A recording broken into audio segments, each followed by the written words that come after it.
बहुत बहुत स्वागत है आप सभी का आपके अपने YouTube channel Shukla study point में। मैं शिवम शुक्ला आप सभी दोस्तों का हार्दिक स्वागत करता हूं। हिंदी साहित्य पेपर 2 का यह मॉडल पेपर है जो कि मैं आपके समक्ष सॉल्व करवाने का प्रयास करूंगा और विस्तार से आपको एक एक प्रश्न का उत्तर बताने का प्रयास करूंगा। एक प्रकार से रिवीजन क्लास होगी आपकी। अगर आपकी परीक्षा वैसे तो एक यूनिवर्सिटी की कल ही परीक्षा है तो उसके लिए अति महत्वपूर्ण होने वाला है, तो आप लोग विस्तार से इस वीडियो को अर्थात पूरी की पूरी वीडियो को जो मैं विस्तार समझाऊंगा इसको आप लोग जरूर देखिएगा। तो अंत तक बने रहिएगा, साथ बहुत ज़्यादा जानकारी मिलने वाली है और एक प्रकार से जो कुछ भी अभी तक आपने पढ़ रखा है सभी का रिवीजन आपका हो जाएगा, अर्थात जो आपके सिलेबस में अर्थात पूरा का पूरा आपका पाठ्यक्रम जो पेपर 2 का है उसको मात्र एक ही वीडियो में समेटने का प्रयास इस वीडियो के माध्यम से रहेगा। तो आप सभी लोग अपने ज्ञान चक्षुओं को खोल करके बढ़ जाइए और आसानी से हमारे एक मुद्दे को समझने का प्रयास करेंगे। पेपर 1 इससे पहले आप लोगों का बहुत अच्छा हुआ होगा, यही आशा करता हूँ। और जल्द ही पेपर 1 के जो पेपर है मैं आपके समक्ष प्रस्तुत कर दूंगा, तो आप उसको लेकर के परेशान ना हो। और इसी प्रकार से पेपर 2 का भी आएगा और इसी प्रकार से अन्य सब्जेक्ट के भी आएंगे। ठीक है, अब आइए बात कर लेते हैं कि आखिरकार कौन कौन से प्रश्न जो है आपकी परीक्षा में आ सकते हैं और किस प्रकार से हम रिवीजन करेंगे।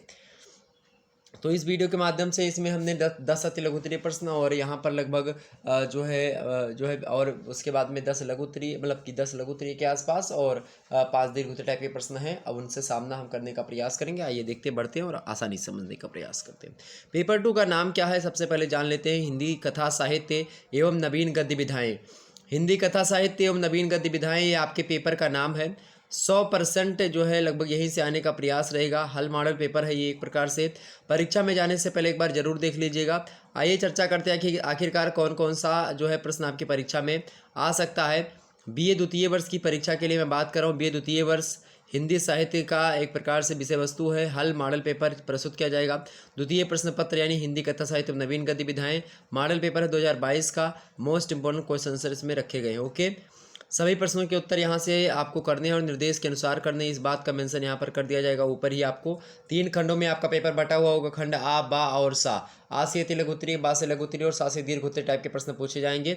मैं बार बार ऐसा बोलता हूँ। ओके, तो ये मॉडल पेपर सबसे सटीक है और सबसे वीआईपी या सबसे अच्छा मॉडल पेपर माना जा सकता है। देखिए सभी प्रश्नों के उत्तर यहाँ से आपको देने पड़ेंगे। खंड आ से अति लघुत्तरीय टाइप के प्रश्न होंगे। इन प्रश्नों के उत्तर को आपको 50 शब्दों में लिखना है।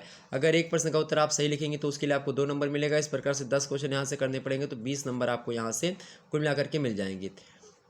देखिए भाई, पहला प्रश्न आपके समक्ष है कि हिंदी के 4 प्रख्यात उपन्यासकारों के नाम बताइए। तो जरूरी है कि आप जैसे जो कि आपके पाठ्यक्रम में जैसे कि उपन्यास, रेखा चित्र, संस्मरण, डायरी, रिपोर्टाज, यात्रा वृत्त, आत्मकथा, जीवनी, इन सभी से लगभग 4-4 या 5-5 नाम ऐसे याद कर लीजिए जो कि प्रख्यात हैं, यानी कि जो मुख्य मुख्य हैं। इनको आप एक बार जरूर पढ़ लीजिएगा। तो मैं आपको बता दे रहा हूँ, हिंदी के 4 प्रख्यात उपन्यासकारों में पहला नाम किसका आता है भाई?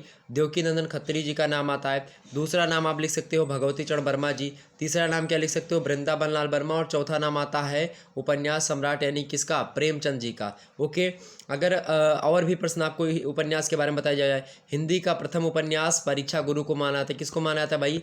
परीक्षा गुरु को हिंदी का प्रथम उपन्यास माना जाता है। और एक चंद्रकांता उपन्यास है, वो देवकीनंदन खत्री द्वारा लिखा गया उपन्यास है, ये बात भी ध्यान रखेंगे। और चंद्रकांता जो उपन्यास है ये तिलस्मी उपन्यास की श्रेणी में आता है, ये बात आप ध्यान रखेंगे।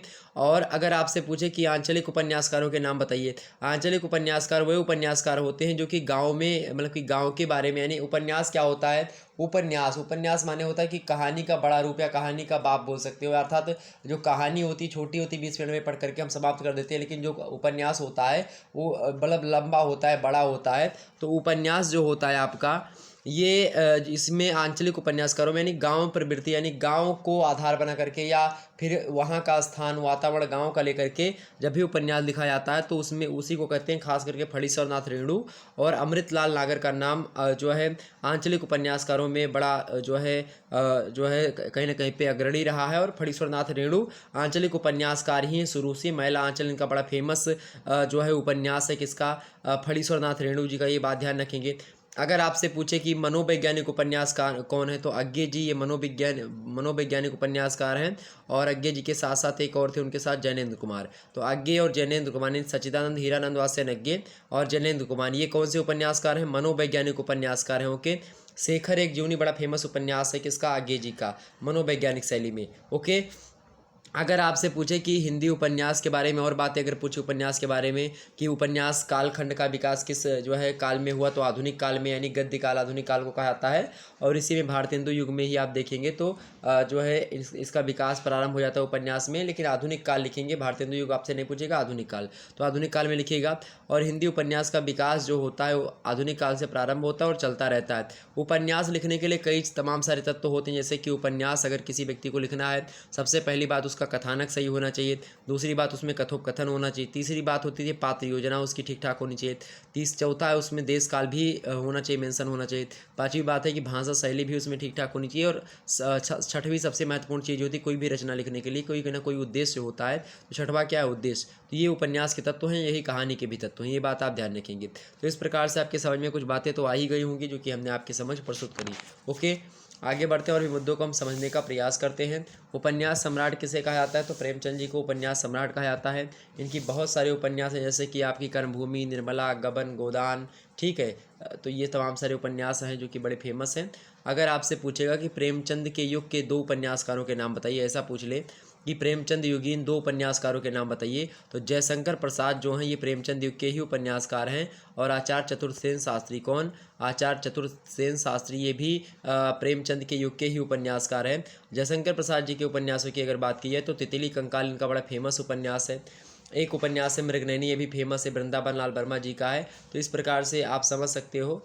तो जो है उपन्यास की विकास यात्रा बड़ी लंबी रही है और प्रेमचंद के कई उपन्यास हैं, कर्मभूमि, रंगभूमि, गबन, गोदान, ये सब फेमस है। तो आपसे पूछ सकता है कि प्रेमचंद के किन्हीं 4 या 5 उपन्यासों के नाम बताइए, तो आप बता दीजिएगा बड़े आसानी से। क्या क्या बताएं, गोदान, गबन, रंगभूमि, कर्मभूमि, निर्मला, ये सब उपन्यास हैं। ओके, तो इतने समझ में आ गई बातें आप सभी को, इतना समझ में आ गया। ओके, चलिए अच्छा आगे बढ़ते और मुद्दों को हम समझने का प्रयास करते हैं इसी में। अगला प्रश्न आपके समक्ष देखिएगा, रेणु को उनकी किन कहानियों के कारण ख्याति मिली। फणीश्वर नाथ रेणु, इनका रेणु का पूरा नाम क्या है, फणीश्वर नाथ रेणु। और आपको बता दूं फणीश्वर नाथ रेणु जी जो हैं ये एक आंचलिक उपन्यासकार भी हैं और आंचलिक कथाकार भी हैं, अर्थात कहानी भी इन्होंने अंचल पर आधारित ही लिखी, यानी गवई कहानी आप देखेंगे गाँव पर, जैसे पंचलाइट कहानी आप लोगों ने पढ़ी होगी अगर बचपन में, तो बड़ी अच्छी कहानी है। तो पंचलाइट कहानी भी गवई पर वृत्ति की है। तो आपसे अगर पूछे एग्जाम्स में, अगर एग्जाम्स में आपसे पूछे, क्या प्रश्न पूछे कि रेणु जी की, प्रश्न क्या कह रहा है आपसे, प्रश्न कह रहा है कि फणीश्वर नाथ रेणु को उनकी किन कहानियों के कारण ख्याति मिली, अर्थात उनकी कौन कौन सी कहानियां हैं जो कि बड़ी फेमस हैं, जिनके कारण से उनको प्रसिद्धि मिली, वो फेमस हुए, ठीक है। तो उनकी कहानियों की बात की जाए तो जैसे कि एक पहली कहानी उनकी बड़ी फेमस है, उसका नाम है तीसरी कसम उर्फ मारे गए गुलफाम। कौन सी कहानी है, कौन सी कहानी है भाई, तो ये कहानी कौन सी है, तीसरी कसम उर्फ मारे गए गुलफाम, ये इनकी जो है कहानी है जिससे इनको ख्याति मिली। साथ ही साथ रेणु जी की पहली कहानी कौन सी है भाई, तो रेणु जी की पहली कहानी की बात की तो इनकी पहली कहानी बट बाबा, बड़ी फेमस कहानी ये भी रही है। चूँकि पहली कहानी रही तो लोगों ने इनको पढ़ा भी बाद में जब ये फेमस हो गए। हालांकि और भी कहानी इनकी जो इनको फेमस करती, पहली है कहानी कौन सी, तीसरी कसम उर्फ मारे गए गुलफाम, जो कि फेमस करती है उनको। दूसरी फेमस करने वाली जो कहानी इनकी, उसका नाम है क्या, ठुमरी। कौन सा नाम है, ठुमरी। और तीसरी कहानी जो उनको फेमस करती है उसका नाम है अग्निखोर। क्या नाम है भाई, अग्निखोर। और चौथी कहानी का क्या नाम है, चौथी कहानी का क्या नाम है, आदिम रात्रि की महक। क्या नाम है भाई, आदिम रात्रि की महक। इनकी चौथी कहानी जो कि बड़ी फेमस है, इसके द्वारा फणीश्वर नाथ रेणु जी को बड़ी ख्याति मिली है। और जो पांचवी कहानी इनको ख्याति प्राप्त करवाती है वो कौन सी है, लाल पान की बेगम। कौन सी रचना है, लाल पान की बेगम। इन सभी कहानियों के कारण से फणीश्वर नाथ रेणु जी को व्यापक स्तर पर ख्याति मिली और ये बड़ी बहुत ज़्यादा प्रसिद्धि हासिल करी इन्होंने। और रेणु जी के कुछ कहानी संग्रह भी अगर आपसे पूछ ले एग्जाम्स में,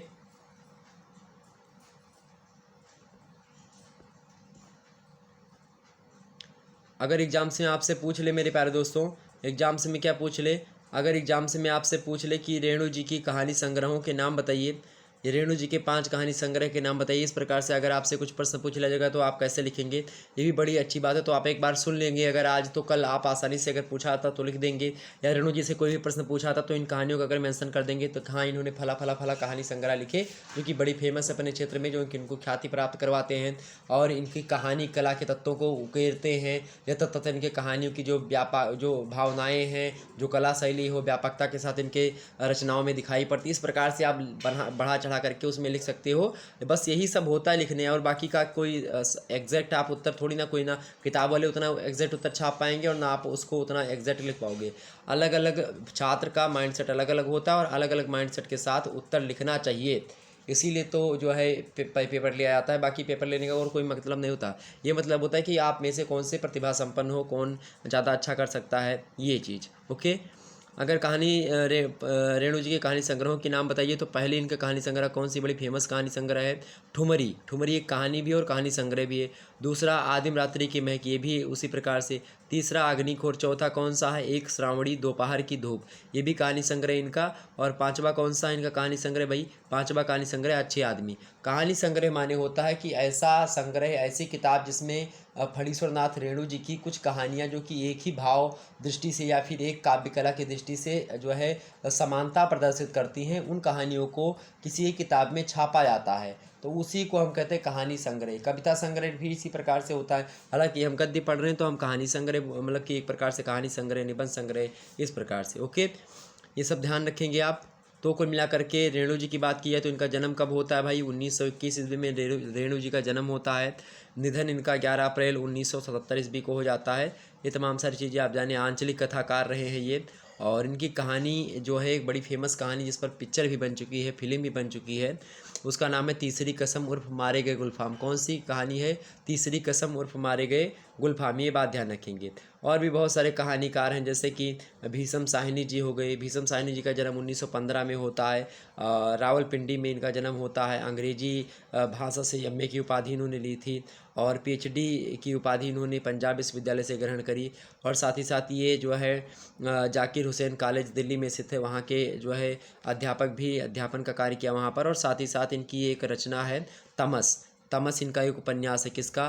तमस उपन्यास है भीषम साहनी जी का। और तमस उपन्यास जो है भीषम साहनी जी का है। इस पर इनको एक पुरस्कार भी मिला, उसका नाम है साहित्य अकादमी पुरस्कार। तो साहित्य अकादमी पुरस्कार किस पर मिला है भाई? साहित्य अकादमी पुरस्कार तमस नामक उपन्यास पर मिला है, जो कि कब मिला है? 1975 ईस्वी में। कब मिला है? 1975 में। तो इन सभी बातों को अगर ध्यान रखेंगे तो सही रहेगा। अगर कभी पूछा जाता है इनसे प्रश्न भीषम साहनी जी से, तो आप बता दीजिएगा। ठीक है, इस प्रकार से हमने समझा। आगे बढ़ते हैं। अगला प्रश्न आपके समझ कौन सा आ चुका है? अगला प्रश्न आपके समक्ष है, रेखा चित्र के लिए हिंदी में कौन कौन से शब्द प्रयोग किए जाते हैं? किन्हीं 4 रेखा चित्रकारों के नाम बताइए। बड़ा फेमस प्रश्न आपसे पूछ लिया गया कि रेखा चित्र के लिए हिंदी में कौन कौन से शब्द प्रयोग किए जाते हैं। साथ ही साथ रेखा चित्र मतलब कि कुछ प्रमुख रेखा चित्रकारों के नाम बताइए। किन्हीं 4 पूछ रहा है ना। तो सबसे पहले रेखा चित्र के बारे में समझ लेते हैं। रेखा चित्र के बारे में आपसे क्या पूछ रहा है? क्या पूछ रहा है कि रेखा चित्र के लिए हिंदी में कौन कौन से शब्द प्रयोग किए जाते हैं। हालांकि रेखा चित्र के बारे में अगर आपको बताया जाए तो रेखा चित्र क्या होता है, यानी कि कम शब्दों में ज़्यादा भावों को या ज़्यादा संवेगों को या ज़्यादा भावनाओं को पाठक के मन तक पहुंचा दिया जाए, वही रेखा चित्र होता है। रेखा चित्र अर्थात चित्रात्मक शैली को ध्यान में रखते हुए लिखा जाता है। और ख़ास करके रेखा चित्र की अगर बात की जाए तो सबसे पहले जो है इसका श्रेय जो होता है रेखा चित्र को स्वतंत्र अस्तित्व प्रदान करने का, वो बनारसी दास चतुर्वेदी जी को जाता है। और उन्होंने लगभग 40 रेखा चित्रों से अधिक जो है रेखा चित्रों का सृजन किया अपने जीवन काल में। और रेखा चित्र की अगर हम बात करें खास करके, तो इसको हिंदी में व्यक्ति चित्र के नाम से भी जाना था। किसके नाम से? व्यक्ति चित्र। तो आपसे यही पूछा गया है ना कि हिंदी में कौन कौन से शब्द प्रयोग किए जाते हैं इसके लिए। तो रेखा चित्र को लेकर के व्यक्ति चित्र शब्द का प्रयोग पहला शब्द। दूसरा शब्द कौन सा है? शब्द चित्र का भी प्रयोग किया जाता है। तीसरा कौन सा है? व्यक्ति शब्द चित्र लेख, इसका भी प्रयोग किया था। 3 शब्द इसका लिए खास करके, एक तो व्यक्ति शब्द चित्र लेख, दूसरा व्यक्ति चित्र, तीसरा शब्द चित्र। तो इस प्रकार से ये 3 तरीके से हिंदी में इसको बुलाया जाता है। तो इस प्रकार से आपने समझा। ठीक है। तो रेखा चित्र को अंग्रेजी में क्या कहते हैं? रेखा चित्र को अंग्रेजी में थंबनेल स्केच कहते हैं। क्या कहते हैं? Thumbnail sketch. ओके, ये बात ध्यान रखेंगे। और रेखा चित्र का शाब्दिक अर्थ क्या होता है? रेखाओं से बने चित्र को हम रेखा चित्र कहते हैं। ये बात आप ध्यान रखिएगा। ओके, संस्मरण क्या होता है? डॉक्टर रामचंद्र तिवारी जी हैं, वो कहते हैं संस्मरण की परिभाषा को देते हुए, संस्मरण वैसे संस्मरण को बताते हुए कहते हैं, उसके शाब्दिक अर्थ को बताते हैं कि संस्मरण किसी स्मर्यमाण की स्मृति का शब्दांकन है। यानी कोई भी घटना आपको जो याद रह जाती है, जो कि बड़ी फेमस है, और उसको आप लोगों ने अच्छे तरीके से साहित्यिक शैली प्रदान करी अब विद्वानों ने, वही संस्मरण हो गया आपको। डॉक्टर नागेंद्र जो है संस्मरण को परिभाषित करते हुए कहते हैं कि व्यक्तिक अनुभव तथा इतिवृत्त से रचा गया। इतिवृत्त माने होता है विस्तारवादी शैली में। ठीक है, द्विवेदी की प्रधान विशेषता इतिवृत्तात्मकता ही रही है। तो व्यक्तिगत अनुभव यानी खुद के अनुभव और इतिवृत्त यानी कि विस्तार शैली में, तो खुद के अनुभव के माध्यम से विस्तारवादी शैली में रची गई जो इतिवृत्त अथवा वर्णन जो होता है वही क्या होता है, संस्मरण होता है। ऐसा जो है डॉक्टर नगेंद्र कहते हैं और डॉक्टर रामचंद्र तिवारी कहते हैं कि संस्मरण किसी स्मरणीय की स्मृति का शब्दांकन है, जो याद करने योग्य चीज़ें होती हैं उसी की स्मृति करके हम उसका शब्दांकन करते हैं, वही संस्मरण होता है। इस प्रकार रेखा चित्र के बारे में बता दिया। अच्छा, रेखा चित्रकारों के 4 नाम पूछ रहे हैं आपसे। तो पहला नाम कौन सा बड़ा फेमस नाम है रेखा चित्रकारों में, क्या नाम है भाई? श्री राम शर्मा जी का नाम आता है, श्री राम शर्मा जी रेखा चित्रकार हैं। दूसरे कौन से हो गए आपके, बनारसी दास चतुर्वेदी जी। तीसरा नाम लिख लीजिएगा रामवृक्ष बेनीपुरी। चौथा नाम लिख लीजिएगा आप लोग सूर्यकांत त्रिपाठी निराला जी का। पांचवा नाम लिख लीजिए राहुल संकीर्तन जी का, पंडित राहुल संकीर्तन अर्थातो घुमाकर जिज्ञासा। और पाँचवें छठवें आपके कौन से हो गए, विष्णु प्रभाकर जी। सातवां नाम आप लिख सकते हो कन्हैया लाल मिश्र प्रभाकर जी। ओके, तो इस प्रकार से 7 नाम हमने बता दिए और 4 ही पूछे गए थे। ओके, आगे बढ़ते हैं। वैसे अच्छा, अगर आपसे पूछ ले यहीं पर अगला प्रश्न, संस्मरण विधा का प्रारंभ कब और किस संस्मरण से माना जाता है। प्रश्न बड़ा ही अच्छा है। तो संस्मरण विधा का जो प्रारंभ है, वैसे संस्मरण का शाब्दिक अर्थ क्या होता है, समयक स्मरण यानी कि सभी चीज़ को स्मरण करना। और संस्मरण विधा का जो प्रारंभ होता है वो 1907 ईस्वी से प्रारंभ होता है। कब से, 1907 ईस्वी में बाबू बाल मुकुंद गुप्ता व पंडित प्रताप नारायण मिश्रा के संस्मरण से माना जाता है। आप देखेंगे कि मध्यकाल के किन्हीं लगभग, जो कभी कभी पूछा था कि मध्यकाल के किन्हीं 2 संस्मरण लेखकों के नाम बताइए, तो मध्यकाल में संस्मरण लेखक जैसे कि लाला श्रीनिवास शास्त्री जी, उन्होंने मेरी जीवन स्मृतियाँ लिखी, और एक हैं राधिका रमण सिंह जिन्होंने जो है आ नागरिक धर्मपाल लिखा, ये बड़े फेमस हैं। इसके साथ ही साथ अगर आपसे एग्जाम से प्रश्न पूछें कि किसी हिंदी के प्रमुख संस्मरणकारों के नाम बताइए, तो क्या क्या लिखेंगे। पहले नाम क्या लिखेंगे आप, हेमचंद जोशी जी का, बड़े फेमस हैं हेमचंद जोशी जी और संस्मरणकार में। दूसरा नाम आप लिख सकते हो पंडित पदम सिंह शर्मा जी का नाम। तीसरा नाम लिख सकते हो आप किसका, श्री नारायण चतुर्वेदी जी का। कौन है, श्री नारायण चतुर्वेदी जी का कौन है, संस्मरणकार हैं।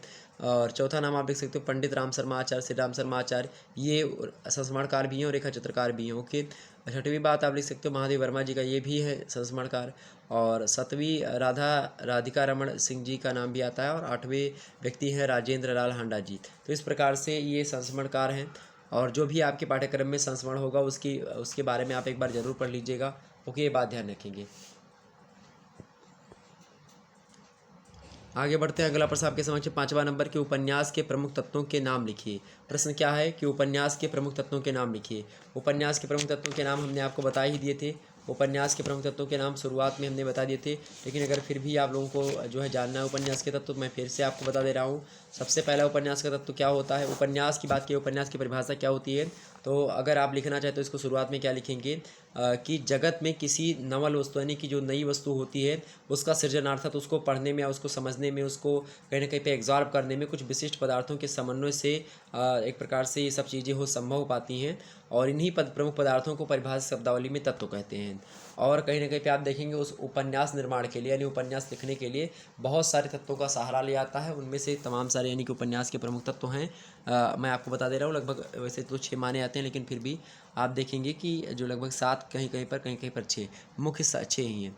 पहला होता है कथा वस्तु। कथा वस्तु में क्या होता है, उपन्यास की कथा को ही कथानक कहा जाता है, जिसका मूल धारा क्या होती है, घटनाएं जो होती हैं वही होती हैं। और कथानक घटनाओं का एक प्रकार से साधारण या जटिल ढांचा होता है, जिसके सहारे पर किसी उपन्यास का क्या होता है, निर्माण होता है। और विषय प्रकार की दृष्टि से यह सामाजिक भी हो सकता है, राजनीतिक भी हो सकता है, धार्मिक भी हो सकता है, और इसी प्रकार से मनोवैज्ञानिक भी हो सकते हैं। ओके, वही बात की दूसरी जो है पात्र योजना यानी चरित्र चित्रण, यानी कि जब वही उपन्यास आप लिखेंगे तो उसमें चरित्र चित्रण का विशेष ध्यान देना होता है, क्योंकि उपन्यास का प्रमुख तत्व है पात्र एवं चरित्र चित्रण, यानी कि जिनके माध्यम से जो कथा होती है यानी जो घटनाएं होती हैं वो घटित होती हैं। ऐसे लोग जिनके माध्यम से घटनाएं घटित होती हैं वही उपन्यास का मूलाधार पात्र ही होते हैं। इसीलिए एक व्यक्ति हैं अर्नेस्ट जो है बैनेट, तो सॉरी आर्नाल्ड बैनेट कहते हैं कि the foundation of good fiction is character creating and nothing else. Okay, वहीं तीसरा जो इसका वो है आपका, वो है कथोपकथन। कथन की बात की तो उपन्यासकार जो होते हैं पात्रों के जो चरित्र चित्रण होते हैं और कथा वस्तु को प्रस्तुत करने के लिए कुछ कथोपकथन का सहारा लेते हैं, यानी कि संवाद का सहारा लेते हैं। क्योंकि वार्तालाप जो होता है एक ओर पात्रों के व्यक्ति को निखारता है तो दूसरी ओर कथा को भी गति प्रदान करता है, तो इसीलिए कथोपकथन बहुत ज़रूरी है। चौथी चीज़ यानी पिक्चर में अगर कोनो डायलॉग नहीं तो पिक्चर बेकार है, पिक्चर की कोई स्टोरी नहीं, कहानी, तो पिक्चर बेकार है। पिक्चर में अगर कोई बढ़िया हीरो नहीं तो बेकार है। तो कथा वस्तु क्या है, पिक्चर की स्टोरी है। पात्र एवं चरित्र चित्रण क्या है भाई, पिक्चर का हीरो और विलन है यानी हीरोइन है। और कथोपकथन क्या है, पिक्चर में जो बोला गया चाहे हीरोइन के द्वारा, चाहे विलन के द्वारा, चाहे हीरो के द्वारा जो बोले गए डायलॉग है वो, ठीक है। वातावरण की बात की यानी कहाँ की कहानी, कहाँ की स्टोरी है, कहाँ पर पिक्चर शूट हुई है, तो वो वातावरण हो गया आपका। पांचवा तत्व होता है वातावरण, ओके। वातावरण कहाँ पर, किस धरातल पर यानी जो है शूट हुआ है, या कहाँ कहाँ की जो है स्टोरी है। और छठवीं चीज़ क्या होती है, भाषा शैली, यानी कि पिक्चर किस भाषा में डब्ड हुई है या किस भाषा में प्रकाशित हो रही है, ठीक, ये चीज़ होती है। कुछ समालोचक जो है भाषा और शैली को अलग मानते हैं, किंतु मूल रूप से अगर देखा जाए तो दोनों अभिन्न हैं और एक दूसरे के पूरक हैं। और भाषा उपन्यासकार के मन में कथा के वैचारिक स्वरूप को व्यक्त करती है कहीं ना कहीं पे। तो इस प्रकार से भाषा शैली भी इंपॉर्टेंट है। और सातवां चीज़ जो होता है उपन्यास में, वो होता है उद्देश्य, यानी किसी भी रचना को लिखने के लिए एक उद्देश्य की आवश्यकता होती है। तो उपन्यास लेखक के जीवन का विशेष दृष्टिकोण है और वह उपन्यास के माध्यम से पाठक या समाज में कोई ना कोई संदेश भेजना चाहता है। और इसीलिए प्रारंभ से अंत तक कथावस्तु, पात्र, वातावरण आदि की योजना उसी सिद्धि के लिए करता रहता है, ताकि क्या हो कि सही तरीके से समायोजन से बैठता रहे। ओके, ये बात ध्यान रखेंगे। तो इस प्रकार से उपन्यास के लिए भाषा शैली अत्यंत अनिवार्य होती है, परंतु उपन्यास में उसके सभी तत्वों का एक प्रकार से कहीं न कहीं पे स्थान अपरिहार्य होता है। सभी का स्थान अपने आप में एक प्रकार से 100% होता है, किसी एक के बिना भी कहीं न कहीं पे वैसे तो काम चल जाएगा, लेकिन ज़रूरी मतलब कि नहीं कि आप अगर काट लें तो आपका उपन्यास अच्छा ही माना जाएगा, बेकार भी हो सकता है। अगला प्रश्न आपके समझ है, कहानी का अर्थ स्पष्ट करते हुए उसे परिभाषित कीजिए। कहानी का अर्थ स्पष्ट करते हुए उसे परिभाषित कीजिए। बड़ा अच्छा प्रश्न है। कहानी के बारे में पूछा गया है। कहानी क्या है भाई, कहानी क्या है, तो कहानी या कथा का शाब्दिक अर्थ क्या है, कहना। कहानी या कथा का अर्थ क्या होता है, कहना, यानी कि जो कुछ भी कहा जाए वही क्या है, कहानी है। किंतु अगर हम विशिष्ट अर्थ में देखेंगे तो हम किसी विशेष घटना के रोचक वर्णन को ही हम कहानी कहते हैं। ऐसा नहीं कोई चीज़ आप कह दी तो उसको मान लें हम कि ये कहानी है। जब उसको रोचक ढंग से विधिवत रूप से अगर आप कहेंगे तो कहानी होगी। कथा और कहानी एक दूसरे के पर्यायवाची होते हुए भी कहीं न कहीं पे कथा और कहानी में थोड़ा बहुत अंतर पाया जाता है। और कथा व्यापक होती है, उसमें सभी प्रकार की कहानियाँ तथा उपन्यासों का समावेश किया जाता है। जबकि कहानियाँ जो होती हैं, कहानी के अंतर्गत लघु कथाओं को ही हम लोग शामिल करते हैं। तो कहानी की परिभाषा देते हुए भारतीय और पाश्चात्य विद्वानों ने अपने अपने ढंग से परिभाषा दी है। पाश्चात्य विद्वान एक है बेल्स, उन्होंने उस गद्यपरक रचना को जो है कहानी कहा, जो कि 20 मिनट में हम पढ़ करके समाप्त कर दें। उन्होंने कहा कि any piece of short fiction which can be read in 20 minutes would short story. अर्थात इन्होंने क्या कहा कि उस गद्य रचना यानी वह गद्य रचना जिसको हम मात्र 20 मिनट में पढ़ करके समाप्त कर दें, वो कहानी होती है। एक व्यक्ति हैं प्रेमचंद, वो कहते हैं कि अनुभूतियाँ ही रचनाशील भावना से अनुरंजित होकर के कहानी बन जाती हैं। सबसे उत्तम कहानी वह होती है जो किसी मनोवैज्ञानिक सत्य पर आधारित होती है। प्रसिद्ध छायावादी कवि एवं श्रेष्ठ कहानीकार जयशंकर प्रसाद जी कहते हैं कि आख्यायिका में सौंदर्य की एक झलक का चित्रण तथा उसके द्वारा रस की सृष्टि करना कहानी का मूल लक्ष्य होता है। ये जयशंकर प्रसाद जी का कथन है। तो कुल मिलाकर के हम कह सकते हैं कि कहानी की जो परिभाषा भारतीय एवं पाश्चात्य विद्वानों ने दी है वह मानव के जीवन चरित्र का प्रतिनिधित्व करती है। और कहानी एक अनोखी गतिविधि के रूप में हमारे समक्ष नज़र आती है, जिसे पढ़ करके जो पाठक होता है, जो पढ़ने वाला होता है, वो खुशी होता है, आनंदित होता है। ठीक है, तो ये हो गई कहानी के बारे में कुछ बातें। वैसे कहानी की विकास यात्रा, कहानी कितने प्रकार की होती है, आपसे पूछा गया क्या कहानी के अर्थ को स्पष्ट परिभाषित करती है। कहानी के बारे में हमने बता दिया। वैसे आपको कहानी की बात की है तो कहानी कई प्रकार की हो सकती हैं आपकी, जैसे कि एक तो होती कथा प्रधान कहानी, ठीक है, जिसमें कथा केवल प्रधान होती है, कथा प्रधान कहानी होती है एक तो, ठीक, जिसमें घटना प्रधान, कार्य प्रधान, चरित्र प्रधान, ये सब, ठीक है। दूसरी कहानी होती है वातावरण प्रधान कहानी, ओके। तो इन कहानियों में क्या होता है कि केवल वातावरण पर जोर दिया जाता है, ये कहानी हो गई।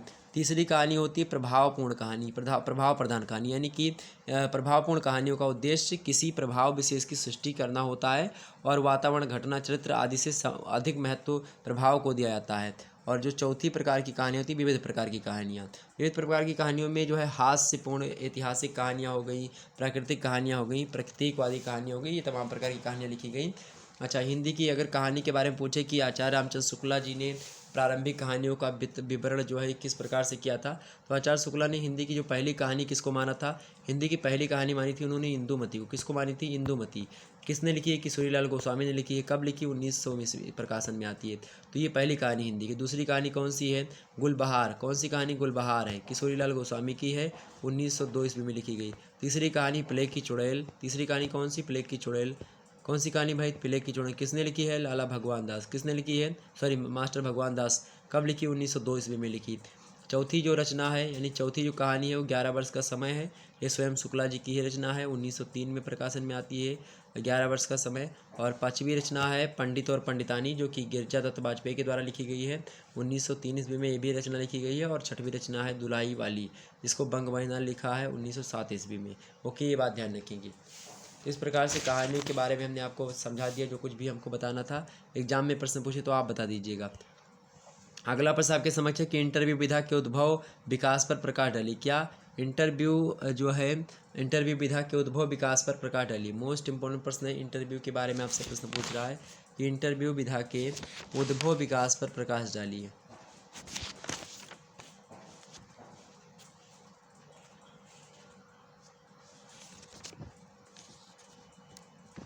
क्या पूछ रहा है आपसे? इंटरव्यू के उद्भव विकास पर प्रकाश डालिए पूछ रहा है ना।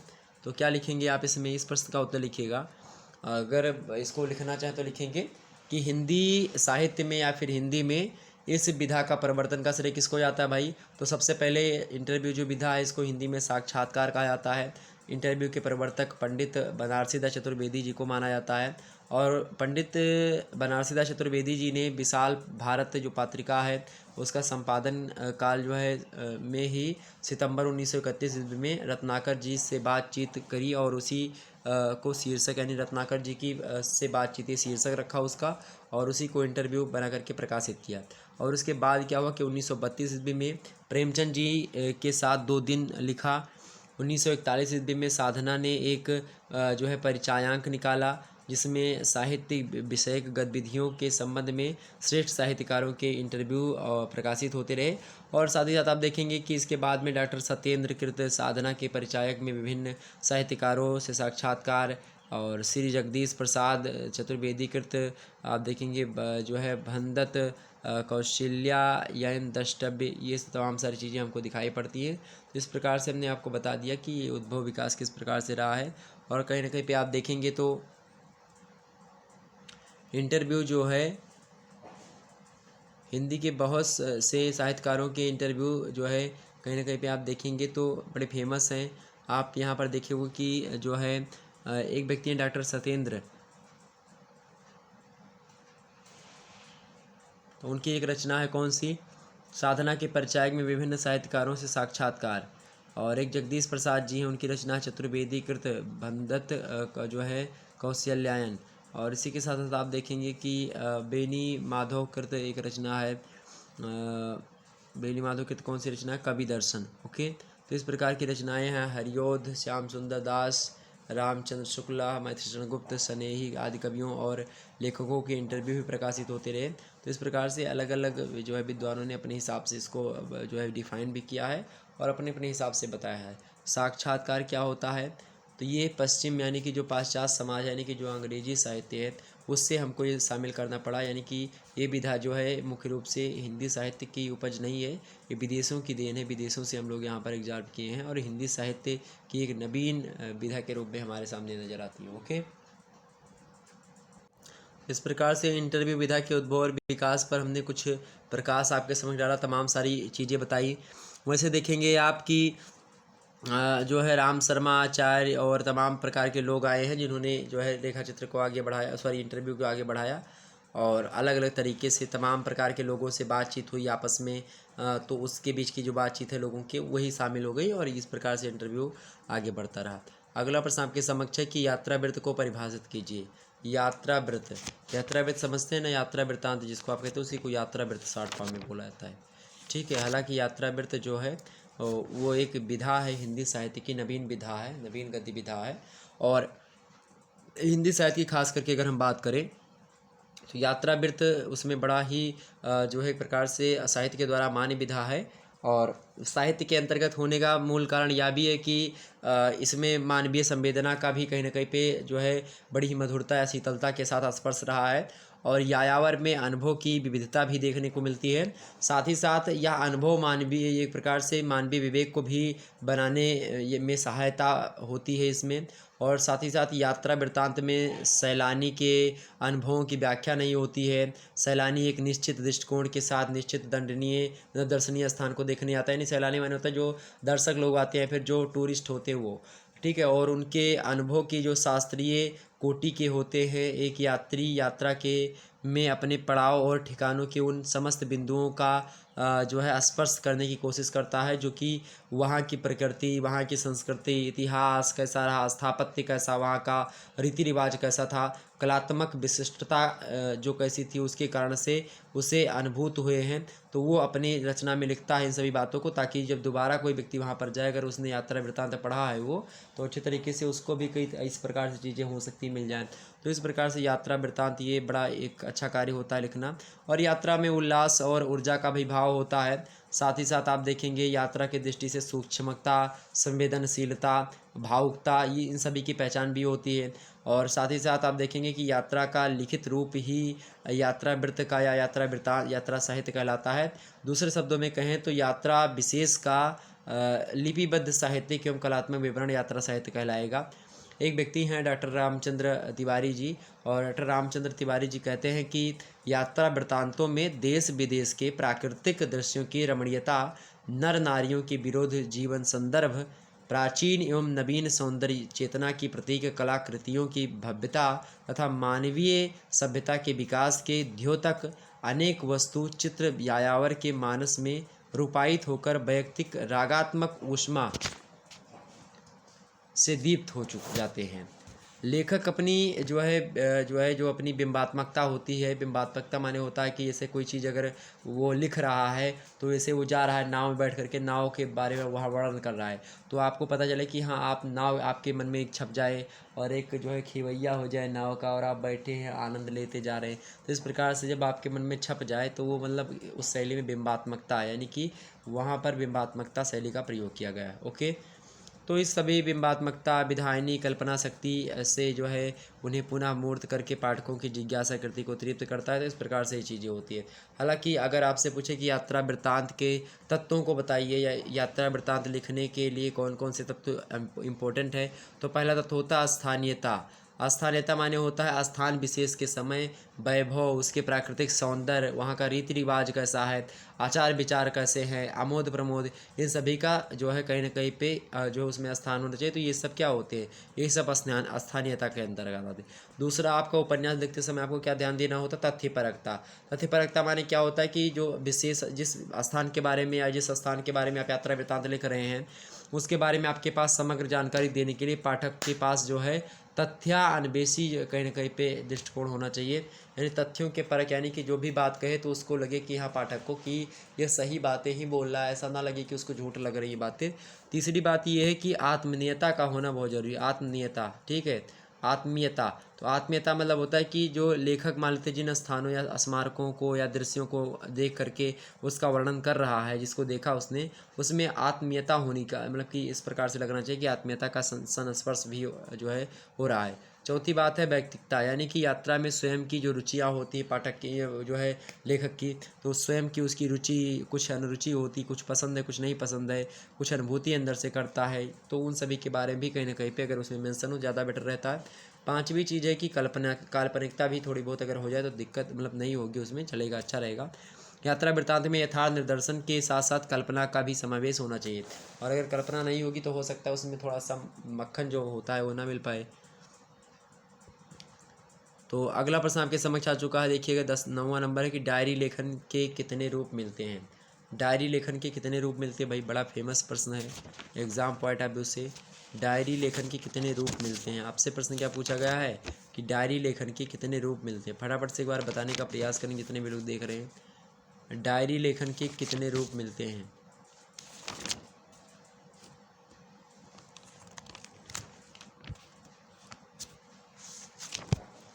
डायरी लेखन के कितने रूप मिलते हैं भाई।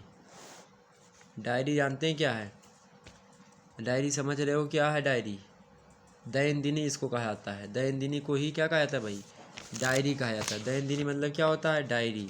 तो डायरी लिखने के कितने रूप मिलते हैं, हमारे समक्ष आते हैं। डायरी लेखन के 3 रूप हमारे सामने थे। पहला कौन सा है, साहित्यिक डायरी लिखी जाती है, यानी कि जिसमें आप देखेंगे कुछ साहित्यिक डायरी होती है जो कि साहित्य के लोग लिखते हैं, यानी कि जो कवि होते हैं या फिर जो साहित्य यानी कि हिंदी साहित्य के जो लेखक होते हैं वो लिखते हैं। दूसरी ऐतिहासिक डायरी होती है, यानी कि कुछ इतिहास संबंधित बातें अगर उसमें आप कलेक्शन करें तो ऐतिहासिक डायरी हो गई आपकी। कुछ डायरी होती है जो कि पॉलिटिकली होती है, यानी कि राजनीतिक डायरी। तो ये 3 प्रकार की डायरी होती है मुख्य रूप से। ओके, ये बात ध्यान रखिए। अच्छा, डायरी के लिए हिंदी में कई प्रकार के शब्द हैं, जैसे कि हिंदी में डायरी को ही दैनिक कहा जाता है। कहीं पर आप देखेंगे तो उसी को दैनिकी कहा जाता है हिंदी में ही। और मतलब कि इसी को बोले तो एक और नाम से आता है दैनिकी, और एक है रोज नामचा के नाम से भी डायरी को पुकारा जाता है। ओके, ये बात ध्यान रखेंगे। तो एक जो है जो जीवन चरित्र है या फिर जो जीवनी और आत्मकथा एक होती है। तो जीवनी आत्मकथा में अंतर आपको पता ही होगा क्या क्या होता है।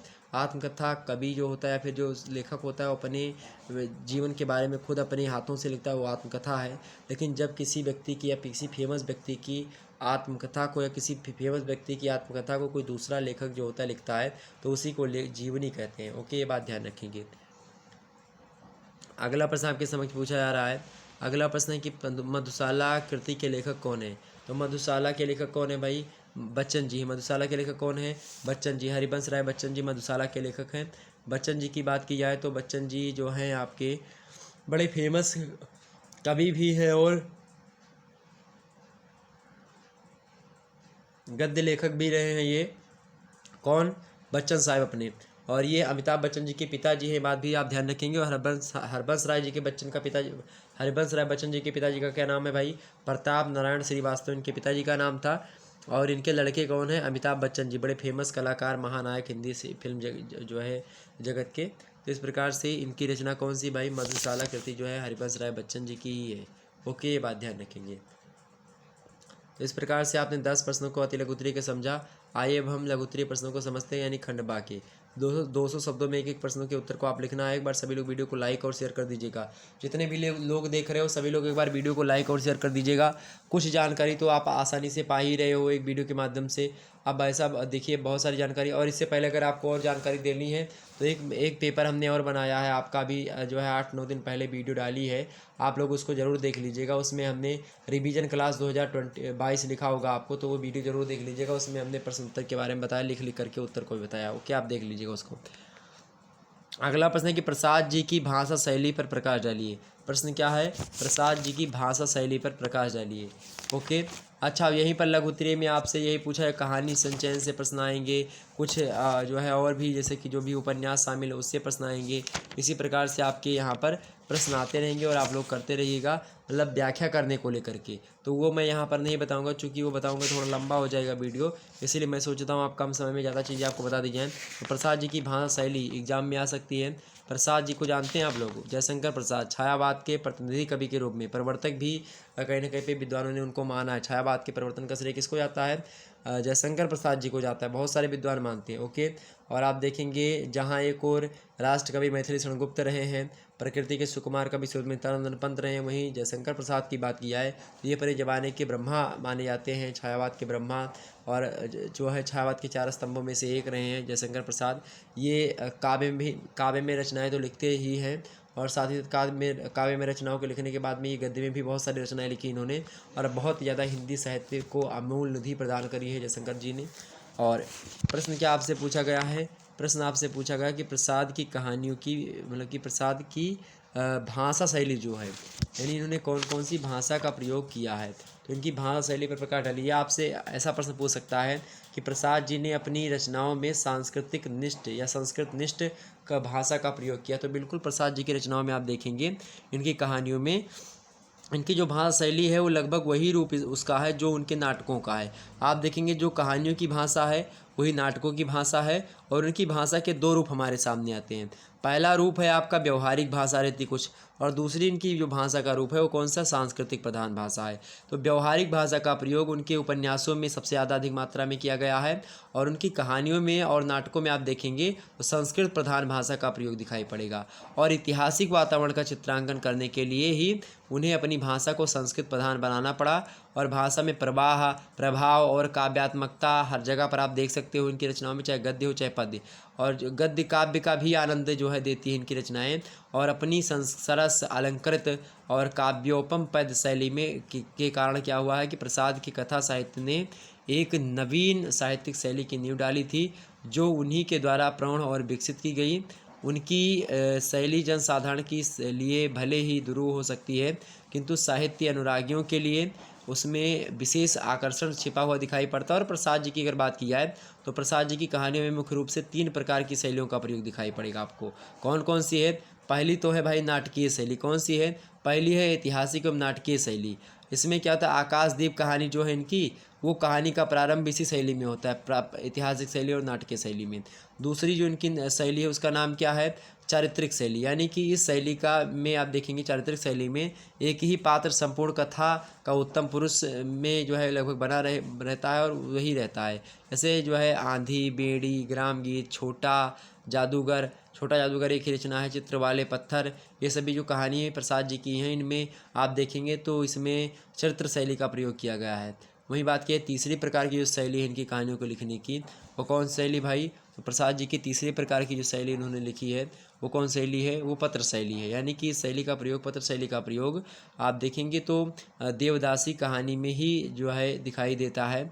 और विशेष रूप से प्रसाद की कहानियों में ऐतिहासिक शैली की प्रधानता है, जो उनकी जो है 60 से भी अधिक कहानियों में दिखाई पड़ती है। लगभग 60 से अधिक कहानी जो है जयशंकर प्रसाद जी की रही है, और बड़ी अच्छी अच्छी कहानी इन्होंने लिखी है जयशंकर प्रसाद जी ने। ओके, तो कम से कम 5-5 रचनाएं के कवियों के बारे में एक बार जरूर, मतलब कि जो लेखक हैं आपके, उनके देख लीजिएगा, जन्म मरण देख लीजिएगा और रचनाएं देख लीजिएगा और विशेषताएं देख लीजिए खास करके। ओके, आगे बढ़ते हैं। अगला प्रश्न आपको आर करके दिया गया, यहीं पर देखिएगा। अगला प्रश्न क्या है कि भीष्म साहनी की कहानी कला की विशेषताएं बताइए। भीष्म साहनी की कहानी कला की विशेषताएं बताइए। भीष्म साहनी जो हैं बड़े फेमस कहानीकार हैं, और वो कह रहे हैं, क्या कह रहे हैं, इनकी प्रश्न क्या पूछा गया, चीफ की दावत कहानी आपके पाठ्यक्रम में शायद इनकी संकलित हो। एक बार आप देख लीजिएगा, आपसे क्या कह रहे हैं, कहानी कला की विशेषताएं बताइए। वो हैं किसके बारे में? भीष्म साहनी की कहानी कला की विशेषताएं बताइए। तो भाई देखिएगा, पहली विशेषता क्या, मैं वैसे आपको बता दे रहा हूँ, आप लोग आसानी से सुनिएगा बड़े ध्यान से। तो भीष्म साहनी जी की बात की है तो कहानियाँ इनकी कैसी भाई? भीष्म साहनी जी की जो कहानियाँ हैं ये समाज परक हैं। नगरीय जीवन, मध्यवर्गीय परिवार, और जो उनकी वैयक्तिक पारिवारिक समस्याएं हैं, उनके टूटते फूटते जो रिश्ते हैं, जो व्यंग है या जो करुण घटनाएं दिखाई पड़ती हैं, जो नवदृष्टियुक्ता कहीं ना कहीं पे तमाम प्रकार की जो है घर दिखाई पड़ते हैं। तो इस समय में भीष्म की कहानियों की कथा वस्तु की विशेषताएं मुख्य रूप से विद्यमान होती हैं गाँव के माध्यम से। और उनकी कहानियों में आप देखेंगे तो जो है चरित्र एकदम से जीते जागते और सजीव और विश्वसनीय होते हैं। और उनके चरित्रों में आप देखेंगे जो है आज का बदलता हुआ जो है पुरुष वर्ग भी है, और संपर्कों से कटी हुई नारी भी है। और इनकी कहानियों में संवाद बड़े छोटे तथा व्यंजना परक हैं। वातावरण चित्र में भीष्म साहनी पारंगत हैं, और उनकी कहानी में जो है प्रधानता आधुनिक, आप देखेंगे आधुनिकता का कहीं ना कहीं पे प्रचार प्रसार है। और निश्चित तौर पर वो अच्छे तरीके से हर एक मुद्दे में, चाहे आधुनिकता के दृष्टिकोण हो और चाहे प्राचीन काल की जो है कहीं ना कहीं पे जो शैली है वो हो, हर मामले में वो अच्छे तरीके से उन्होंने जो है सृजन किया है कहानियों का। इन्होंने आप देखेंगे तो बहुत प्रकार की कहानी, जैसे कि भीष्म साहनी के कहानियों की विशेषता को बताते हुए एक व्यक्ति हैं डॉक्टर, वैसे व्यक्ति नहीं मतलब औरत है, उनका नाम है डॉक्टर कुमुद शर्मा। डॉक्टर कुमुद शर्मा कहती हैं कि भीष्म साहनी, क्या कहती है डॉक्टर कुमुद शर्मा का स्टेटमेंट एक बार आप देख लीजिए, सुनिएगा। स्टेटमेंट क्या है कुमुद शर्मा जी का? कुमुद शर्मा जी का स्टेटमेंट आप सुनेंगे। चलिए कुमुद शर्मा जी का स्टेटमेंट सुनिएगा, बड़ा ध्यान से सुनिएगा। कुमुद शर्मा जी कहती है, डबल नोट कामा में लिखिएगा, किसी के बारे में भीष्म साहनी की कहानियों की विशेषता को बताते हुए, कि भीष्म साहनी की कहानियाँ वस्तुपरक यथार्थ का रचनात्मक यथार्थ प्रस्तुत करती हैं, जहाँ समसामयिकता का तीखा बोध है। समसामयिकता माने करंट जो चीज़ें चल रही हैं उनके बारे में बताते हैं कि उस समय कौन सी समस्याएं समाज में व्याप्त हैं, उनके बारे में तीक्ष्ण व्यंग है। संवेदना का मूल आधार भी है आप देखेंगे, और विभाजन की त्रासदी और सांप्रदायिकता तनाव भी देखेंगे इनकी कहानियों में। मोहभंग भी देखेंगे इनकी कहानियों में। टूटते बिखरते मानवीय मूल्य भी देखेंगे। राजनीतिक अंतर्विरोध इनकी कहानियों में देखने को मिलेगा। सामाजिक विसंगतियाँ इनकी कहानी में आपको देख सकते हैं। मध्यवर्गीय जीवन की बहुत सारी विडंबनाएं और व्यापक जीवन बोध का अंग बन करके उनकी रचनाओं में मूर्त हुई हैं। ये चीज़ें इनकी कहानियों में खास करके देखने को मिलती हैं। और कथा अनुभव में जीवन का युगबोध पात्रों और परिस्थितियों के सच्चे संदर्भों के साथ अभिव्यक्त हुआ है। स्वतंत्रोत्तर कहानियों में भारत के मध्यवर्गीय मिजाज को धारण करने का जो सिलसिला शुरू हुआ, उसमें भीषम साहिनी के कथानुभव ने भी दखल दिया है और मध्यवर्गीय जीवन के मूल्य परिवर्तन की स्थितियाँ, आशाएं, आकांक्षाएं, बदलाव, संघर्ष, जटिलताओं, इन सभी का सीधा प्रतिबिंब उतारती हैं और उनकी कहानियाँ जो हैं इस प्रकार की चीज़ें करती हैं। ऐसा किसने कहा? भीषम साहिनी के प्रति उनकी कहानियों की विशेषता को बताते हुए डॉक्टर कुमुद शर्मा कहती हैं। ओके, आगे देखते हैं हम अगले प्रश्न की ओर। अगला प्रश्न आपके समक्ष है, देखिएगा जो है तीसरा नंबर प्रश्न है। देखिएगा, बड़ा अच्छा प्रश्न आपके समक्ष आ चुका है तीसरा नंबर कि ज्ञान रंजन का संक्षिप्त परिचय एवं कोई 5 रचनाएं बताइए। ज्ञान रंजन कौन है? आपके पाठ्यक्रम में हो सकता है द्वितीय पाठ के रूप में शामिल हो। इनके बारे में आपसे प्रश्न क्या पूछा गया है कि ज्ञान रंजन का संक्षिप्त परिचय, कैसा संक्षिप्त परिचय? जीवन परिचय देते हुए उनकी कोई 5 रचनाएं लिखिए। भाई तो ज्ञान रंजन जी की बात की जाए तो ज्ञान रंजन जी सठोत्तरी कहानीकारों में से एक हैं। ये कैसे कहानीकार हैं? सठोत्तरी कहानीकार हैं, यानी कि 1960 ईस्वी के बाद जो कहानियाँ लिखी हैं उसमें इनका नाम अग्रणी है, वो उसमें आते हैं। और इनका जन्म कब होता है भाई? इनके जन्म की अगर बात की जाए तो ज्ञान रंजन जी का जन्म होता है 21 नवंबर को 1936 ईस्वी में। 21 नवंबर 1936 ईस्वी में महाराष्ट्र का प्रांत है, जो है प्रांत, महाराष्ट्र का एक प्रांत है, उसका नाम मतलब कि उसी में आप देखेंगे अकोला गांव पड़ता है। तो उसी अकोला गांव में इनका जन्म हुआ था 21 नवंबर 1936 ईस्वी को। और इलाहाबाद विश्वविद्यालय से इन्होंने उच्च शिक्षा अपनी प्राप्त करी। और इनके पिताजी का नाम था श्री रामनाथ सुमन, वो जो कि छायावाद के प्रमुख कवियों में से एक माने जाते थे। ओके, तो इस प्रकार से ज्ञान रंजन जी के बारे में कुछ बातें आपको बता दी। वैसे ज्ञान रंजन जी की कहानियों में आप देखेंगे तो सामाजिक विसंगतियाँ फैली हुई हैं, मतलब कि सामाजिक विसंगतियों के प्रति जो है उसमें बताई गई सामाजिक विसंगतियों के बारे में मेंशन है। विडंबनाएं जो हैं, जो जीवन मूल्यों के खोखलापन जो है इस समय दिखाई पड़ रहा है, उसको दर्शाने का प्रयास अपनी कहानियों में ज्ञान रंजन जी करते हैं। तो इनकी एक साहित्यिक विशेषताएं भी अगर पूछे तो ये लिख सकते हो आप। और ज्ञान रंजन जी की कहानियों में नई पुरानी पीढ़ी के जो द्वंद्व हैं उनका चित्रण भी देखने को मिलेगा। और साथ ही साथ आप देखेंगे इनकी कहानी में मानवीय जीवन मूल्य जो हैं, उन मूल्यों एवं मानवीय संस्कारों में संघर्ष का एक प्रकार से जीवंत चित्रण इन्होंने प्रस्तुत किया है। और ये परिवर्तन कहीं ना कहीं पे आप देखेंगे तो ये परिवर्तन को समाज एवं जीवन की स्वाभाविक प्रक्रिया मानते हैं। और इनकी अवधारणा में पुरानी दुनिया के समाप्त होने की नई दुनिया का उदय हो गया है, इस प्रकार से अपनी कहानी में मेंशन करते हैं, जिसमें सकारात्मक एवं नकारात्मक दोनों ही स्थितियाँ विद्यमान हैं। और इनकी लोकप्रियता कहीं ना कहीं पे कहानियों में जो इनकी बड़ी फेमस कहानी है उसका नाम है घंटा। तो घंटा से इनकी जो है कर प्रकाश से इनको ख्याति मिलती है और ये जो है उल्लेखनीय है। अच्छा, इनकी रचनाओं के बारे में प्रश्न आपका पूछा गया है यहाँ पर कि कोई 5 रचनाएं बताइए, तो आप रचनाओं को लिख लीजिएगा। वैसे ज्ञान रंजन की ख्याति की प्राप्ति का मुख्य आधार कहानी ही है।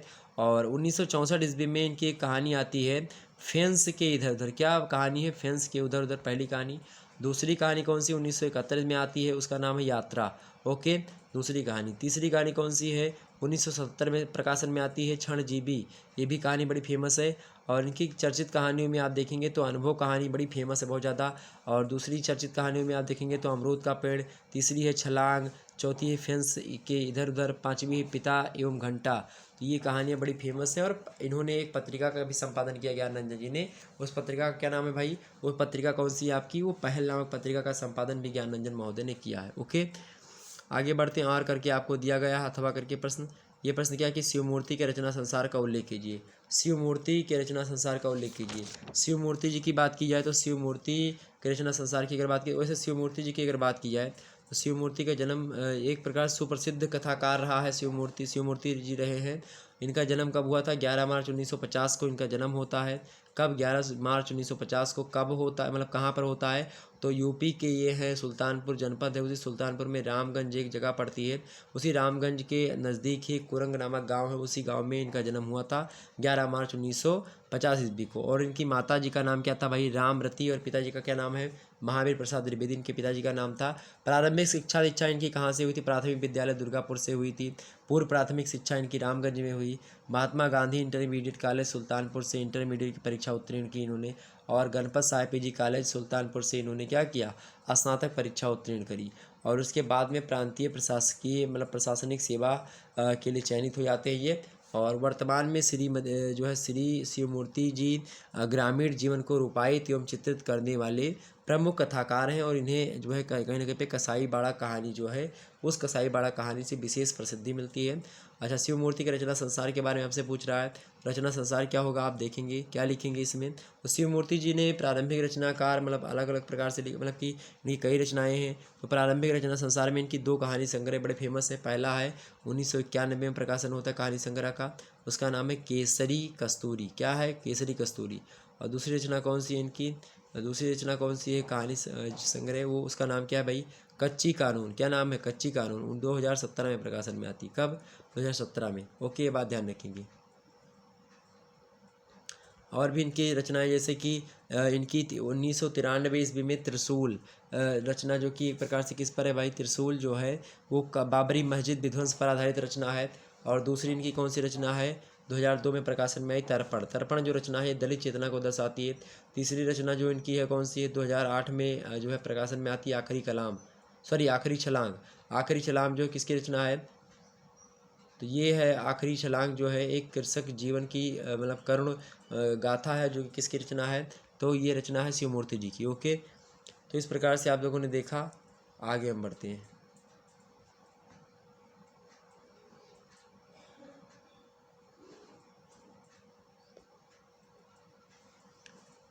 अगला प्रश्न आपके समक्ष देखिएगा, चौथा नंबर। दूधनाथ सिंह एक कहानीकार के रूप में सशक्त हस्ताक्षर हैं, संक्षेप में उल्लेख कीजिए। बड़ा ही अच्छा प्रश्न है, एग्जाम पॉइंट ऑफ व्यू से आपकी परीक्षा में प्रश्न आ सकता है, तो आप लोग एक बार जरूर पढ़ लीजिएगा। दूधनाथ सिंह के बारे में पूछ रहा है। दूधनाथ सिंह एक कहानीकार के रूप में सशक्त हस्ताक्षर हैं, संक्षेप में उल्लेख कीजिए। दूधनाथ जी के बारे में सबसे पहले जान लेते हैं क्या क्या है। तो दूधनाथ जी का जो जन्म हुआ था, दूधनाथ जी के जन्म के बारे में अगर प्रश्न पूछे तो एक बार आप गूगल कर लीजिएगा, उनके बारे में आपको पता चल जाएगा इसके बारे में, दूधनाथ सिंह जी के बारे में। ओके, तो एक बार आप जिनके जीवन परिचय के बारे में पढ़ लीजिएगा, हो सकता है जीवन परिचय पूछ ले। लेकिन अगर एक कवि दो कवि का जीवन परिचय पूछेगा द्रुत पाठ में, द्रुत पाठ मतलब कि जिनसे जो है उसमें व्याख्या नहीं आती है, तो उनसे आपके ऐसे अगर प्रश्न पूछे जाते हैं लघुत्तरी टाइप के, तो उसमें आप देखेंगे रचना पूछी जाती है और उसके बाद में उनके काव्य वैशिष्ट का निरूपण की जैसा पूछा जाता है, या फिर आपसे उनके जीवन परिचय के बारे में पूछा जाता है। ठीक, या व्यक्तित्व एवं कृतित्व बताइए। तो व्यक्तित्व माने उनकी जीवन परिचय बताओ, और कृतित्व माने उनकी रचनाएं बताओ। दूधनाथ सिंह एक कहानीकार के रूप में क्या है भाई, एक कहानीकार के रूप में सशक्त हस्ताक्षर है, संक्षेप बताइए। उत्तर क्या लिखेंगे आप, डैश करके क्या लिखेंगे। तो क्या हुआ कि कहानी आंदोलन जो था उस समय जो है अपने जो है दौर पूर्ण जो है चरम पर था, और वह कहानी आंदोलन एक प्रकार से वह दौर था जिसमें वास्तव में 7वें दशक का उत्तरार्ध, जिसमें एक तरफ यदि कहानी का प्रभाव अपनी सारी संक्रमणताओं के साथ लेखकों को अपनी ओर आकृष्ट कर रहा था, तो वहीं आप देखेंगे कि सामाजिक एवं राजनीतिक दृष्टि से भी व्यवस्था जो थी कहीं ना कहीं पे परिवर्तन की आकांक्षा को रूपायित करने वाली कहानियाँ रची जा रही थी। और दूधनाथ सिंह ने कहानी के प्रभाव में अपने को सदैव अलग रखा, और इनकी प्रसिद्धि कहानियों में पिता एवं घंटा से मानी जाती है। हालांकि इनकी और रचनाएं हैं जो कि मैं आपको बता दे रहा हूँ, आप लोग सुनिएगा। दूधनाथ सिंह की रचनाओं में से इनकी कहानी में बड़ी फेमस है कहानी है, इनकी कहानी है देखिएगा सपाट चेहरे वाला आदमी, बड़ी अच्छी कहानी है। दूसरी कहानी इनकी कौन सी, सुखान। तीसरी कहानी पहला कदम। चौथी कहानी क्या लिख सकते हो, माई का शोक गीत। क्या रचना है, माई का शोक गीत किसकी रचना है, दूधनाथ जी की रचना है, दूधनाथ सिंह जी की। ओके, अगली रचना कौन सी है आपकी, नमो अंधकारम इनकी रचना है। और छठवीं रचना कौन सी भाई, छठवीं रचना इनकी है कौन सी रचना, छठवीं रचना इनकी मतलब छठवीं कहानी कौन सी है, धर्म क्षेत्र कुरुक्षेत्र। और सातवीं रचना कौन सी है, निष्कासन। और इनकी इसके अलावा कहानियों के अलावा दूधनाथ सिंह जी ने उपन्यास की भी लिखे हैं। उपन्यासों में इनका फेमस है आखिरी कलाम उपन्यास, इनका फेमस है। कौन सा, आखिरी कलाम। वहीं बात की जाए कविताओं की, तो इन्होंने कविताएं भी लिखी हैं। युवा खुशबू इनकी एक कविता है, बड़ी फेमस है। और एक और भी आदमी, ये भी इनकी एक कविता है। और सुंदर से लौटते हुए, ये भी एक कविता है। तो इस प्रकार सुरंग से लौटते हुए, ये भी एक रचना है, सुंदर नहीं सुरंग से लौटते हुए। ओके, इस प्रकार से इनकी कृति कुछ कविताएं हैं, कुछ आलोचना भी इन्होंने करी है, लिखी है। आलोचना में जैसे कि निराला पर आलोचना लिखी इन्होंने, निराला आत्महंता आस्था, इसका टाइटल है इनके जो इन्होंने लिखा है। इसके साथ ही साथ आप देखेंगे भगवती चरण वर्मा एवं मुक्ति बोध जो हैं, कहीं ना कहीं पे आप देखेंगे तो आलोचना इन पर हो चुकी है। किसने करी है? दूधनाथ सिंह जी ने करी। किसने करी है? दूधनाथ सिंह जी ने करी। किस पर करी है? निराला पर। निराला आत्महंता अस्थायी शीर्षक है, महादेव वर्मा शीर्षक है, मुक्तिबोध शीर्षक है। तो इस प्रकार से दूधनाथ सिंह के बारे में प्रश्न जो पूछा गया हमने आपको बता दिया। आगे बढ़ते भाई और मुद्दों को हम समझने का प्रयास करते हैं। अगला प्रश्न आपसे पूछा गया और करके है कि हरिवंश राय बच्चन की क्या भूलूं क्या याद करूं, जो कवि जो है एक प्रकार से क्या है, उपन्यास है, क्या जीवनी है। क्या भूलूं क्या याद करूं ये एक आत्मकथा है। ओके, क्या भूलूं क्या याद करूं ये एक आत्मकथा है। और इसी आत्मकथा का संक्षिप्त आपको व्याख्या यानी कि इसकी परिचय आपको देना है। ओके, किसका? तो कौन सी रचना है भाई? हरिवंश राय बच्चन की क्या भूलूं क्या याद करूं। आत्मकथा होती क्या है? आत्मकथा होती है अपनी कथा, यानी कि जिन साहित्य विधा में लेखक जो होता है स्वयं ही अपना जीवन वृत्तांत जो है प्रस्तुत करता है उसे आत्मकथा कहते हैं। और आत्मकथा की सर्वाधिक करीबी साहित्य विधा कौन सी होती है? जीवनी होती है। जीवनी में अंतर मात्र इतना होता है कि जीवनी किसी दूसरे व्यक्ति की जीवन कथा होती है, जबकि आत्मकथा अपने ही जीवन की कहानी होती है। तो इस प्रकार से हमने आपको जीवनी और आत्मकथा में थोड़ा सा अंतर भी बता दिया ताकि आपका रिवीजन हो जाए।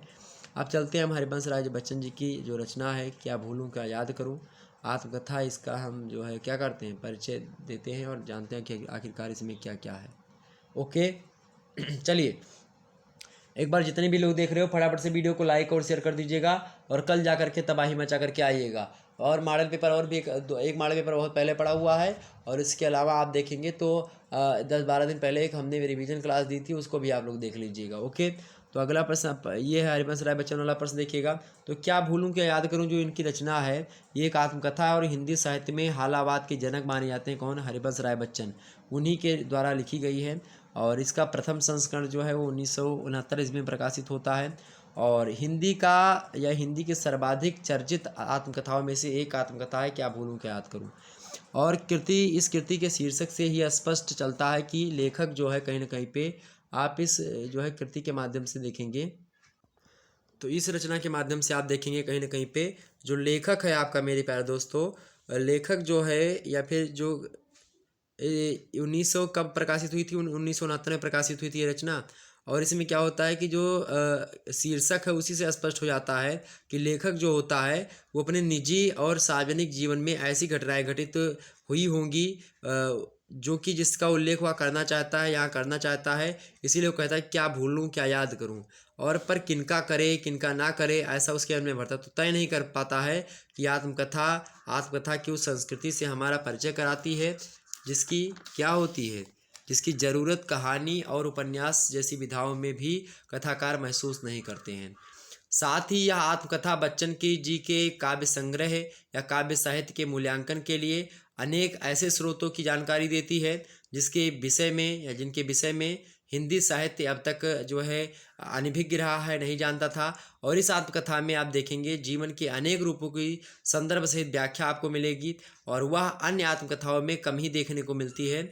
और बीच बीच में लेखक जो है अपने लेखन सृजन प्रक्रिया प्रकाशन साहित्यिक विकास गोष्ठियों सम्मेलनों आदि की भी चर्चा करता है। और आत्मकथा का कथ्य लेखक का आप देखेंगे रचनात्मक विकास नहीं बल्कि उसके रचनात्मक व्यक्तित्व का विकास दिखलाता है और जिसे वंश परंपरा और परिवार के कठिन जीवन संघर्ष के साथ जोड़ करके प्रस्तुत करता है। और इस क्रम में वह अनेक ऐसे प्रसंगों और घटनाओं का उल्लेख करता है जिनका गहरा संबंध उसके व्यक्तित्व जीवन से रहता है। और चाहे वह चंपा से प्रेम का प्रसंग हो आप देखेंगे आकाशदीप कहानी में, और चाहे श्यामा से जो है संयमपूर्ण का व्यवहार हो, ये बिना किसी संकोच के वह अपने जीवन के इस सच को प्रकट करता है। तो इस प्रकार से चीज़ें हमने आपको बता दी, तो इस प्रश्न का भी उत्तर आपका हो जाता। निश्चित तौर पर आपके इस इतने प्रश्न के उत्तर हमने आपको समझा दिए। ओके, तो अब हम आगे बढ़ते हैं और मुद्दों को हम समझने का प्रयास करते हैं भाई कि आखिरकार और क्या क्या प्रश्न आपसे पूछा सकते हैं। लघु टाइप के इतने प्रश्न थे आपके हो गए। अब यहाँ पर देखिएगा 3 प्रश्न हमने ऐसे पूछे हैं, इनमें से 3 प्रश्न हैं। देखिए दूसरा तीसरा और चौथा। अब इसमें से 2 प्रश्न आपके जो है एग्जाम में कैसे आएंगे, जो आपको लिखने होंगे अर्थात जिनकी व्याख्या आपको लिखनी होगी। वैसे लिखने वाले ही सब होंगे लेकिन उनकी व्याख्या आपको लिखनी पड़ेगी बाकायदा से। ठीक है, तो वो आप लिख लीजिएगा, देख लीजिए एक बार। लेकिन एक बार आप इन प्रश्नों को भी तैयार कर लीजिएगा जो मैं दीर्घ उत्तरीय बता रहा हूँ। प्रश्न कौन से? केवल 2 प्रश्न के उत्तर देने हैं खंड सा से। प्रत्येक प्रश्न का उत्तर लगभग आपको 50 शब्दों में 500 शब्दों में देना है। 5 क्वेश्चन होंगे, केवल 2 प्रश्नों के ही उत्तर देने। ओके, पहला प्रश्न है कि कर्मभूमि गांधीवादी विचारधारा से प्रभावित राजनीतिक उपन्यास है। बड़ा अच्छा ये कथन है। इस कथन के बारे में आपको बताना था कि जो कर्मभूमि उपन्यास है प्रेमचंद जी ने लिखा है वो गांधी जी की विचारधारा पर आधारित है और पूर्ण रूप से गांधी जी की विचारधारा पर आधारित है। तो इसके बारे में आप देखिएगा, यहाँ पर प्रश्न पूछ लिया जाएगा एग्जाम्स में। हो सकता है अगला प्रश्न आपसे बन जाए कि देखिए महादेवी वर्मा द्वारा जो लिखित आलोपी संस्मरण है उसका मूल्यांकन कीजिए। बढ़िया प्रश्न है। तो आलोपी संस्मरण किसका है? महादेवी वर्मा जी का है। आपके पाठ्यक्रम में हो सकता है संकलित हो, वैसे आपके पाठ्यक्रम में संकलित ही आलोपी। ओके, अगला प्रश्न आपके समक्ष है, कहानी कला के तत्वों के आधार पर रोज कहानी जो है जो कि अज्ञे जी की है, तो उसके बारे में उसकी समीक्षा कीजिए।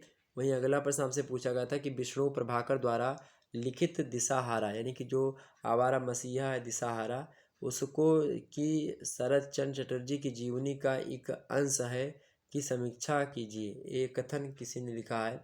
कथन क्या है कि विष्णु प्रभाकर द्वारा लिखित दिशाहारा यानी कि जो है इनकी आत्मकथा जो है, किसकी आत्मकथा भाई? जो इनकी आत्मकथा है, सॉरी जीवनी जो है विष्णु प्रभाकर की, ये जीवनी विष्णु प्रभाकर की किसने लिखा है? सॉरी, विष्णु प्रभाकर की जीवनी नहीं, विष्णु प्रभाकर ने लिखा क्या है? आत्मकथा। किसकी आत्मकथा लिखी है? लिखी है आत्मकथा भाई किसकी? शरद चंद्र चटर्जी की लिखी है।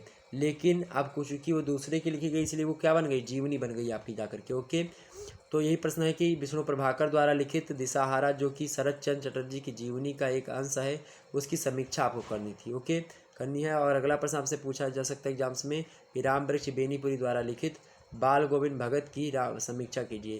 तो इतने प्रश्न आपके इंपॉर्टेंट थे दिनगुत्री के। अगर आपके पास सभी सीरीज है तो पढ़ लीजिएगा, वरना आप वीडियो को 2 से 3 बार देख लीजिएगा, आपका हो जाएगा और अच्छे अंक आपको मिल जाएंगे। ओके, तो इस प्रकार से आपने समझा कि कैसे कैसे प्रश्न आपकी परीक्षा में आने वाले हैं, हमने आपको विस्तार से बता दिया। वहीं जिन छात्र छात्राओं का ये पेपर हुआ है कंपलसरी पेपर, अनिवार्य प्रश्न पत्र, बीए में है आप, बीएससी में, बीकॉम में है, बीएससी एजी में, बीएससी होम साइंस में, सभी लोगों के लिए महत्वपूर्ण है। तो मॉडल पेपर को अभी जो है रात के 8 बजे सॉल्व करवा दिया गया है। आप लोगों ने देखा होगा विस्तार से। आप लोग जाकर के, जिन्होंने नहीं देखा हो जाकर के देख लीजिएगा, लाइक करिएगा, शेयर कर दीजिएगा सभी दोस्तों के पास, और इस वीडियो को फटाफट से लाइक और शेयर कर दीजिए, सभी दोस्तों के पास फैला दीजिए वीडियो को, ताकि लोग देख करके और जान सकें और आसानी से जाएं, अपना उत्तर अच्छे तरीके से लिखें। राष्ट्र गौरव, पर्यावरण, मानवाधिकार के 100 महत्वपूर्ण प्रश्न हैं जो कि मैं इसमें सॉल्व करवाऊंगा। अभी मतलब कि सॉल्व हो गए हैं आपके, रात के 8 बजे से आप लोगों ने देखा भी होगा इसको, क्लास को। हालांकि चलें फिर मिलते हैं नेक्स्ट वीडियो में, तब तक के लिए जय हिंद, जय भारत। आप सभी का बहुत बहुत धन्यवाद।